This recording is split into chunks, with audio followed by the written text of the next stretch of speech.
قربانی کے لیے قرضہ لینا مستحب ہے، جیسے کہ ہمیں بہت ساری روایات کے اندر بھی یہ چیز آتی ہے. قرضہ روایتیں آئی ہیں مثلا کہ قرضہ تم لو تو تمہارا قرضہ ادا ہو جائے گا. اگر لوگوں کو مثلا پتہ چل جائے کہ قربانی کا کتنا ثواب ہے تو لوگ قرضہ لے کر قربانی کرتے. تو علماء نے فرمایا کہ دیکھیے بہت ساری چیزیں ایسی ہیں روایات کے جو تشویق اور ترغیب دلانے کے لیے بھی ہیں. کہا نا کہ اگر لوگوں کو پتہ چل جائے کہ کتنا ثواب ہے تو لوگ قرضہ لے کر قربانی کرتے. تو جیسے کہ روایتوں میں مثلا چیز آئی کہ اگر لوگوں کو اذان کا ثواب پتہ چل جائے تو اذان کے لیے مثلا قرعہ ڈالیں، یا پہلی جماعت کی پہلی صف کا ثواب اگر پتہ چل جائے تو اتنا لوگ اس میں شریک ہونا چاہیں کہ اس کے لیے قرعہ ڈالنا پڑے.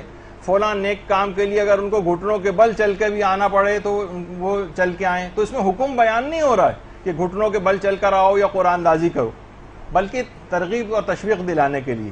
البتہ بہرحال آیت اللہ سیستانی سے جب یہ سوال پوچھا گیا کہ کیا ہمارے پاس ابھی حیثیت نہیں ہے تو ہمارے لیے کیا مستحب ہے کہ ہم عید کی قربانی جو ہے وہ قرضہ لے کر کریں، کیا اس کا ثواب ہے؟ تو ان کا جواب یہ آیا کہ نہیں، اس کا استحباب ثابت نہیں ہے.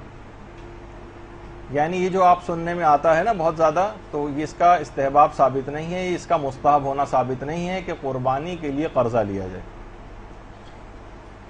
تو بہرحال اب آپ سے یہ بات اور بیان کرنا ہے کہ آپ کوشش کریں کہ قربانی کے فلسفے کو سمجھیں کہ فلسفہ قربانی کیا ہے. اور وہ قربانی کا فلسفہ آپ کے سامنے ابھی اس سے پہلے آ گیا کہ اس کا فقط اور فقط یہ ہے کہ پروردگار آپ میں تقویٰ دیکھنا چاہتا.